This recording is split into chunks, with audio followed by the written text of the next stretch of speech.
Hello students, welcome to R H chemistry. So COMED K ಕೌನ್ಸಿಲಿಂಗಿನ first round ಶೆಡ್ಯೂಲನ್ನು ನಿನ್ನೆ release ಮಾಡಿರುವಂಥದ್ದು. S my dear students, ತಮಗೆಲ್ಲ ಗೊತ್ತೇ ಇದೆ KCET ಮತ್ತು ನೀಟ್ ಕೌನ್ಸಿಲಿಂಗನ್ನು KE ಅವರು ಸೈಮಲ್ಟೇನಿಯಸ್ಲಿ ಮಾಡ್ತೀನಿ ಅಂತ ಆಲ್ರೆಡಿ ಹೇಳಿರುವಂಥದ್ದು. ಬಟ್ ಕಾಮೆಡ್ ಕೆದವರು ಅಷ್ಟು ದಿನ ವೇಟ್ ಮಾಡೋದಕ್ಕಂತೂ ಸಾಧ್ಯ ಇಲ್ಲ. ಇಷ್ಟು ದಿನ ವೇಟ್ ಮಾಡಿದ್ದೇ ದೊಡ್ಡದು ಅವ್ರ ಕಡೆಯಿಂದ. ಆಲ್ರೆಡಿ ಸ್ಟಾರ್ಟ್ ಆಗಬೇಕಿತ್ತು.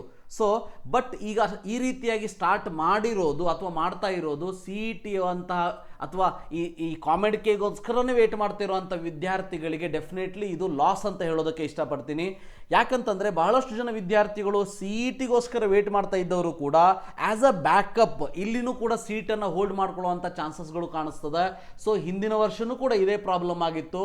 ಸೊ ಕಾಮೆಡ್ ಕೆದವರು CET ಅವರ ಜೊತೆಗೆ ಕೌನ್ಸಿಲಿಂಗ್ ಮಾಡೋದಿಲ್ಲ ಅಂತ ಅಂದಾಗ ಪ್ರತಿ ವರ್ಷವೂ ಇದು ಒಂದು ಪ್ರಾಬ್ಲಮ್ ಕಂಟಿನ್ಯೂ ಆಗೇ ಆಗ್ತದೆ. ಸೊ ಕಾಮೆಡ್ ಕೆದವರು ಯಾರ್ಯಾರು CETಗೆ ವೇಟ್ ಮಾಡ್ತಾ ಇದ್ದೀರಿ, ಕಾಮೆಡ್ ಕೆಗೂ ಕೂಡ ಪಾರ್ಟಿಸಿಪೇಟ್ ಮಾಡಬೇಕು ಅಂತ ಅಂದ್ಕೊಂಡಿದ್ದೀರಿ, ಒಂದು ಸಾರಿ ಕಾಮೆಡ್ ಕೆಯ ಈ ಒಂದು ಹೆಲ್ಪ್ ಲೈನ್ ಏನಿದೆ, ಫಾರ್ ಎಕ್ಸಾಂಪಲ್ ಕಾಂಟ್ಯಾಕ್ಟ್ ಅಸ್ ಅಂತ ಏನಿದೆ, ಇದರಲ್ಲಿ ಏನು ಹೆಲ್ಪ್ ಲೈನ್ ಇದೆ ನಿಮಗೆ, ಸೊ ಈ ಒಂದು ಹೆಲ್ಪ್ ಲೈನ್ ನಂಬರಿಗೆ ಕಾಲ್ ಮಾಡಿ ಒಂದು ವಿಷಯವನ್ನು ಕನ್ಫರ್ಮ್ ಮಾಡ್ಕೊಳ್ಳಿ. ನಾನು ಆಲ್ರೆಡಿ ಕಾಲ್ ಮಾಡಿದ್ದೀನಿ, ಅವರು ಕನ್ಫರ್ಮ್ ಕೂಡ ಮಾಡಿದ್ದಾರೆ. ನಿಮ್ಮ ಕಡೆಯಿಂದನೂ ಒಂದು ಸಾರಿ ಕಾಲ್ ಹೋಗಲಿ, ಕನ್ಫರ್ಮ್ ಮಾಡ್ಕೊಳ್ಳಿ. ಅದೇನಂತಂದರೆ, ಸೊ ಕಾಮೆಡ್ ಕೆದಲ್ಲಿ ನಮಗೇನಾದರೂ ಸೀಟ್ ಸಿಕ್ಕು ನಾವು ಅಡ್ಮಿಷನನ್ನು ತೊಗೊಂಡ್ರೆ ಮುಂದೆ KCET ಫಸ್ಟ್ ರೌಂಡ್ ಅಥವಾ ಸೆಕೆಂಡ್ ರೌಂಡ್ ಅಥವಾ ಸೆಕೆಂಡ್ ಎಕ್ಸ್ಟೆಂಡೆಡ್ ರೌಂಡಲ್ಲಿ ಸೀಟ್ ಸಿಕ್ಕಾಗ ನಾವು ಕಾಮೆಡ್ ಕೆ ಸೀಟನ್ನು ಬಿಟ್ಟು KCET ಸೀಟಿಗೆ ಹೋಗಬಹುದು ಅಂತ ಅಂದರೆ ನಮಗೆ ಒರಿಜಿನಲ್ ಡಾಕ್ಯುಮೆಂಟ್ಸನ್ನು ಕೊಡಬೇಕು ಅಂತ ಅಂದರೆ ಎಕ್ಸ್ಟ್ರಾ ಫೀಸನ್ನು ಕಟ್ಸ್ಕೊಂಡು ಕೊಡ್ತಾರಾ, ಅಥವಾ ನಾವೇನು ಕಂಪ್ಲೀಟ್ ಕಾಲೇಜ್ ಫೀಸನ್ನು ಪೇ ಮಾಡಿರ್ತೀವಿ, it may be 2.5 lakh or 2.7 lakh. So ಆ ಫೀಸನ್ನು ವಾಪಸ್ ಕೊಡ್ತಾರಾ, ಆ ವಾಪಸ್ ಕೊಡೋದಿಲ್ಲ ಅಂದರೆ ಎಷ್ಟು ಕಟ್ ಮಾಡ್ಕೊಂಡು ವಾಪಸ್ ಕೊಡ್ತಾರೆ, ಇವೆಲ್ಲ ಡೀಟೇಲ್ಸನ್ನು ಒಂದು ಸಾರಿ ಅಲ್ಲಿ ಕೇಳ್ಕೊಳ್ಳಿ. ಲಾಸ್ಟ್ ಇಯರ್ ಕೂಡ ಇದೇ ಪ್ರಾಬ್ಲಮ್ ಆಗಿತ್ತು. ಈ ರೀತಿಯಾಗಿ ಬಹಳ ಜನ ವಿದ್ಯಾರ್ಥಿಗಳು ಫೋನ್ ಮಾಡಿದಾಗ ಕಾಮೆಡ್ ಕೆದವರು ಇಂಡಿವಿಜುವಲಿ ಮೇಲನ್ನು ಕೂಡ ಮಾಡಿದರು. ಸೊ ಈ ರೀತಿಯಾಗಿದೆ.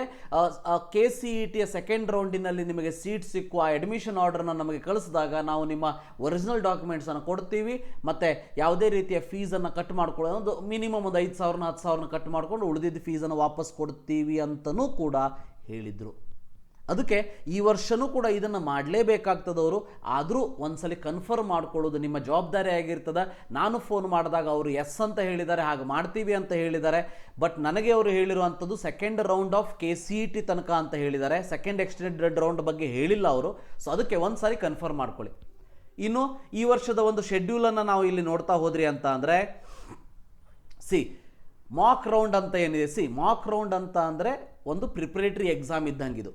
ಸೊ ಇಲ್ಲಿ start date of the choice filling 3 PM of 5th July, 5 July 3 ಗಂಟೆಯಿಂದ 7 ಜುಲೈ 5 ಗಂಟೆಯವರೆಗೆ ಟೈಮನ್ನು ಕೊಟ್ಟಿದ್ದಾರೆ. ಯಾರ್ಯಾರಿಗೆ ಇದು ಅಂತಂದರೆ ಯಾರ್ಯಾವ ಡಾಕ್ಯುಮೆಂಟ್ಸ್ಗಳು ಸಕ್ಸಸ್ಫುಲಿ ಅಪ್ಲೋಡ್ ಆಗಿದೆ ಮತ್ತು ವೆರಿಫೈಡ್ ಆಗಿದೆ, ಅಪ್ರೂವ್ಡ್ ಅಂತ ಬಂದಿದೆ ಅಂಥವರಿಗಾಗಿ ಮಾತ್ರ. Publication of the Mach allotment result 2 PM of 9th July announce ಮಾಡ್ತಾರೆ. ಅದಾದಮೇಲೆ ಮತ್ತೆ ನಿಮಗೆ ಚೇಂಜಸ್ ಮಾಡ್ಕೊಳ್ಳೋದಕ್ಕೆ, ಎಡಿಟ್ ಮಾಡ್ಕೊಳ್ಳೋದಕ್ಕೆ 9ನೇ ತಾರೀಕಿನಿಂದ 11ನೇ ತಾರೀಕಿನವರೆಗೂ ಟೈಮನ್ನು ಕೊಟ್ಟಿದ್ದಾರೆ, 2 days ಟೈಮನ್ನು ಕೊಟ್ಟಿದ್ದಾರೆ. ಅದಾದಮೇಲೆ ಫಸ್ಟ್ ರೌಂಡ್ ರಿಸಲ್ಟ್ ಏನಿದೆ 3 ಗಂಟೆ 12ನೇ ತಾರೀಕಿಗೆ ರಿಲೀಸ್ ಆಗ್ತದೆ. Decision making confirmation of choices 12 ಜುಲೈಯಿಂದ 18 ಜುಲೈವರೆಗೆ ಆಗುವಂಥದ್ದು. ಡಿಸಿಷನ್ ಆಫ್ ಚಾಯ್ಸ್ ಅಂತಂದರೆ ಇದರಲ್ಲಿ ನಿಮಗೆ 4 ಚಾಯ್ಸ್ ಬರ್ತದೆ. ಆ ಚಾಯ್ಸನ್ನು ಹಾಕಿಬಿಟ್ಟು ಫೀಸ್ ಪೇಮೆಂಟ್ ಮಾಡೋದಕ್ಕೆ 12ರಿಂದ 18 ತನಕ ಟೈಮನ್ನು ಕೊಟ್ಟಿದ್ದಾರೆ.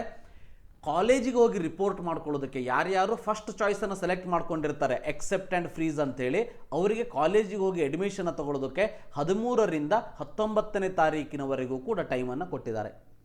ಒಂದೊಮ್ಮೆ ನಿಮಗೆ ಫಸ್ಟ್ ರೌಂಡಲ್ಲಿ ಸಿಕ್ಕಂತಹ ಸೀಟು ಅದನ್ನು ನೀವು ಎಕ್ಸೆಪ್ಟ್ ಮಾಡ್ಕೊಂಡು ಬಿಟ್ಟಿರ್ತೀರಿ, ಫೀಸನ್ನು ಕೂಡ ಪೇ ಮಾಡಿಬಿಟ್ಟಿರ್ತೀರಿ. ಬಟ್ ನಿಮಗೇನಾದರೂ ಆ ಸೀಟನ್ನು ಕ್ಯಾನ್ಸಲ್ ಮಾಡ್ಕೋಬೇಕು ಅಂತ ಇದ್ದರೆ ಸೊ 13th ಜುಲೈಯಿಂದ 19th ಜುಲೈವರೆಗೆ ಟೈಮನ್ನು ಕೊಟ್ಟಿದ್ದಾರೆ. ಸೊ ಇದಷ್ಟು ಅಲ್ಲದೇ ಕೂಡ ನಿಮಗೆ ರೌಂಡ್ 1 ಕ್ಯಾಂಡಿಡೇಟ್ ನೀವು ಅಡ್ಮಿಷನ್ ತೊಗೊಂಡ ಮೇಲೂ ಕೂಡ ನಿಮಗೇನಾದರೂ ಸೀಟ್ ಕ್ಯಾನ್ಸಲ್ ಮಾಡ್ಕೋಬೇಕು ಅಂದರೆ ರೌಂಡ್ 2 ಸೀಟ್ ಕ್ಯಾನ್ಸಲೇಷನ್ ಪೀರಿಯಡ್ ಅಂತೇಳಿ ಕೊಡ್ತಾರೆ. ಆವಾಗಲೂ ಕೂಡ ನೀವು ಕ್ಯಾನ್ಸಲ್ ಮಾಡ್ಕೊಳ್ಬೋದು, ಒಂದು ಮಿನಿಮಮ್ ಅಮೌಂಟನ್ನು ಕಟ್ ಮಾಡ್ಕೋತಾರೆ ಅವರು. ಓಕೆ, ಸೊ ಆದರೆ ರೌಂಡ್ 1ಅಲ್ಲಿ ಸಿಕ್ಕಿದ್ದು ಈಗಲೇ ನೀವು ಕ್ಯಾನ್ಸಲ್ ಮಾಡ್ಕೋಬೇಕಂದ್ರೂ ಕೂಡ 19ನೇ ತಾರೀಕಿನವರೆಗೆ ಟೈಮನ್ನು ಕೊಟ್ಟಿದ್ದಾರೆ.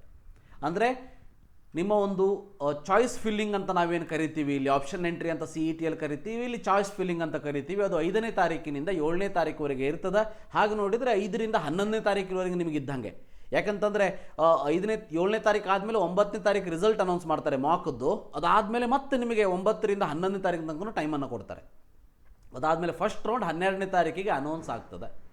ಇನ್ನು ಶೆಡ್ಯೂಲ್ ಜೊತೆಗೆ ಏನಾದರೂ ಸೀಟ್ ಮೆಟ್ರಿಕ್ಸನ್ನು ರಿಲೀಸ್ ಮಾಡಿದಾರಾ ಅಂತ ಕೇಳಿದರೆ ಅದನ್ನು ಕೂಡ ನಾನು ಇಲ್ಲಿ ತೋರಿಸ್ತೀನಿ ನೋಡಿ. Engineering seat matrix and fee structure ಅಂತ ಇದೆ. ಇದ್ರ ಮೇಲೆ ಕ್ಲಿಕ್ ಮಾಡಿದರೆ ಇಲ್ಲಿ ಕಾಣಿಸ್ತದೆ ಅಪ್ಡೇಟೆಡ್ ಶಾರ್ಟ್ಲಿ. ಅಂದರೆ ನಿಮಗೆ ಸೀಟ್ ಮೆಟ್ರಿಕ್ಸ್ ಮತ್ತು ಫೀ ಸ್ಟ್ರಕ್ಚರ್ ಇನ್ನೂ ಕೂಡ ಅಪ್ಡೇಟ್ ಆಗಿಲ್ಲ. ರೈಟ್, ಇವತ್ತು 30ನೇ ತಾರೀಕು ಜೂನ್, ಹೌದಾ? ಇನ್ನೂ ಕೂಡ 6 ದಿನ ಟೈಮ್ ಇದೆ. ಇವತ್ತು ಹಿಡ್ಕೊಂಡು 6 ದಿನ ಟೈಮ್ ಇದೆ. 5ನೇ ತಾರೀಕು ನಿಮ್ಮ ಒಂದು ಕೌನ್ಸಿಲಿಂಗ್ ಫಸ್ಟ್ ರೌಂಡ್ ಸ್ಟಾರ್ಟ್ ಆಗ್ತದೆ. ಅಷ್ಟರೊಳಗೆ ಫೀ ಸ್ಟ್ರಕ್ಚರ್ ಮತ್ತು ಸೀಟ್ ಮೆಟ್ರಿಕ್ಸನ್ನು ಕೊಡ್ತಾರೆ. ಕೊಟ್ಟ ತಕ್ಷಣ ನಿಮಗೆ ತಿಳಿಸುವಂಥ ಪ್ರಯತ್ನವನ್ನು ಮಾಡ್ತೀನಿ.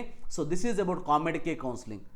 ಇನ್ನು ಭಾಳ ಜನ ವಿದ್ಯಾರ್ಥಿಗಳು ಸರ್ CET ಯಾವಾಗ ಅಥವಾ ನೀಟ್ ಯಾವಾಗ ಅಂತ ಕೇಳ್ತಾ ಇದ್ದಾರೆ. ನೋಡಿ, KEಯಲ್ಲಿ ಅಥವಾ ಎಲ್ಲೇ ಹೋದರೂ ಕೂಡ ಯಾವಾಗ ಅನ್ನೋದಕ್ಕೆ ಆನ್ಸರ್ ಇಲ್ಲ. ಈಗ ನಿಮಗೆ ಯಾವುದೋ ಒಂದು ಸಮಾಧಾನ ಆಗಲಿ ಅಂತ ನಾನು ನಿಮಗೆ ಯಾವುದೋ ಒಂದು ಹೇಳ್ಬೋದು, ಬಟ್ ಯಾವಾಗ ಅನ್ನೋದು ಫಿಕ್ಸ್ ಇರೋದಿಲ್ಲ. ಸೊ ಯಾವಾಗ ಬೇಕಾದರೂ ಸ್ಟಾರ್ಟ್ ಆಗ್ಬೋದು. ನನ್ನ ಒಂದು ಅನಿಸಿಕೆಯ ಪ್ರಕಾರ ಜುಲೈ 10ರ ತನಕ ಅಂತೂ ಸ್ಟಾರ್ಟ್ ಆಗುವಂಥ ಚಾನ್ಸಸ್ಗಳು ಇಲ್ಲ. ಯಾಕಂತಂದರೆ KE ಅವರು KCET ಮತ್ತು ನೀಟನ್ನು ಸೈಮಲ್ಟೇನಿಯಸ್ಲಿ ಮಾಡಬೇಕು ಅಂತ ಅಂದ್ಕೊಂಡಿರೋದಕ್ಕೆ definitely they will wait for some more time. But ಇದು ಕಾಮೆಡ್-ಕೆದವ್ರದ್ದು ವರ್ಷ ಇದೇ ಆಗ್ತದೆ. ಸೊ ಫಸ್ಟ್ ಇವರು ಕೌನ್ಸಿಲಿಂಗನ್ನು ಮಾಡಿಬಿಡ್ತಾರೆ. ಸೊ CETಯಲ್ಲಿ ಸೀಟು ಸಿಗ್ತದೋ ಇಲ್ಲೋ ಅನ್ನೋ ಗ್ಯಾರಂಟಿ ಇದ್ದವರೆಲ್ಲ, ಗ್ಯಾರಂಟಿ ಇಲ್ಲದೆ ಇರೋರೆಲ್ಲ ಇಲ್ಲಿ ಸೀಟನ್ನು ಹಿಡ್ಕೊಂಡು ಕೂತ್ಕೊಂಡು ಬಿಡ್ತಾರೆ. ಕಡೆಗೆ CETಯಲ್ಲಿ ಸೀಟ್ ಸಿಗ್ತದೆ. ಆವಾಗ ಕಾಮೆಡ್-ಕೆದವರು ಫೀಸನ್ನು ವಾಪಸ್ ಕೊಡ್ತಾರೋ ಇಲ್ವೋ ಅಥವಾ ಡಾಕ್ಯುಮೆಂಟ್ಸನ್ನು ಕೊಡ್ತಾರೋ ಇಲ್ವೋ ಅಂಥೇಳಿ ನೀವು ಅವರಿಗೆ ಫೋನ್ ಮಾಡಿ ಕೇಳಬೇಕಾಗ್ತದೆ. ಸೊ ಎಲ್ಲರೂ ಭಾಳ ಜನ ಕಾಲ್ ಮಾಡಿದಾಗ ಇಂಡಿವಿಜುವಲಿ ಎಲ್ಲರಿಗೂ ಮೇಲ್ ಹಾಕೋದಕ್ಕೆ ಸ್ಟಾರ್ಟ್ ಮಾಡಿಬಿಡ್ತಾರೆ. ಅಫಿಷಿಯಲಿ ಎಲ್ಲೂ ಕೂಡ ನೋಟಿಫಿಕೇಷನನ್ನು ಅವರು ಕೊಡೋದಿಲ್ಲ ಅನ್ನೋದು ಗೊತ್ತಿರಲಿ. Right, so this is about COMED K counselling 5ನೇ ಜುಲೈ ತನಕ ಸ್ಟಾರ್ಟ್ ಆಗ್ತದೆ. Thank you for watching. Have a nice day.